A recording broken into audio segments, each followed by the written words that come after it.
बनास नदी राजस्थान की एक अनमोल धारा है जो पूरी तरह से इस राज्य के भीतर बहती है। इसका उद्गम राजसमंद जिले के कुंभलगढ़ से होता है और यह लगभग 512 किलोमीटर की यात्रा करती है। यह नदी मेवाड़ क्षेत्र, चित्तौड़गढ़, भीलवाड़ा और सवाई माधोपुर जैसे जिलों से होकर गुजरती है।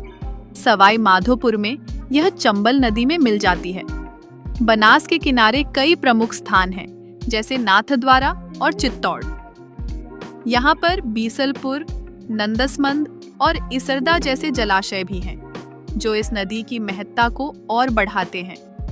बनास नदी न केवल जल का स्रोत है, बल्कि यह क्षेत्र की संस्कृति और जीवन शैली का भी अभिन्न हिस्सा है।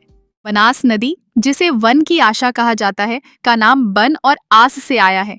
यह नदी गर्मियों में सूख जाती है, इसलिए इसे मरुस्थलीय नदी भी कहते हैं।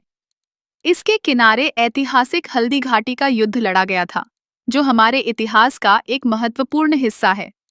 धार्मिक दृष्टि से भी यह नदी खास है, क्योंकि इसके तट पर वैर का मठ, मातृकुंडिया और रामेश्वर घाट जैसे पवित्र स्थल स्थित हैं। बेड्ज, काली सिंध, खारी, मंझ नदी और कोठारी जैसी सहायक नदियां इस क्षेत्र की जलवायु और पारिस्थितिकी को समृद्ध बनाती हैं।